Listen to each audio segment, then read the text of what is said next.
நம்ம பார்த்தா இன்றைக்கி தோட்டத்துக்கு வந்திருக்கோம். இது பாருங்கள், நூக்குள் நல்லா பெருசாக வந்திருக்கு பாருங்கள். இது எடுக்கலாம்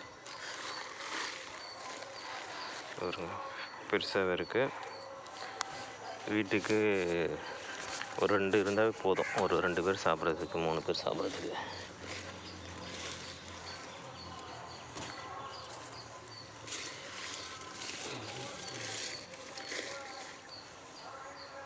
இது பார்த்திங்கன்னா இங்கே ஜஸ்ட்டு விரைச்சி விட்டது தாங்க.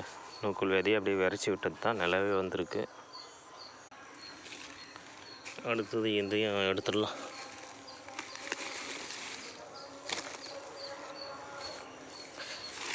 ஒரு 2 நூக்குள் செடி. தழையெல்லாம் செம்மையாக இருக்குது. இந்த தழையை கூட நம்ம கீரையாக பொரியல் பண்ணி சாப்பிடலாம். நீங்களும் இந்த மாதிரி விவசாயம் பண்ணியிருந்தால் மறக்காமல் கமெண்ட் பண்ணுங்கள். நன்றி.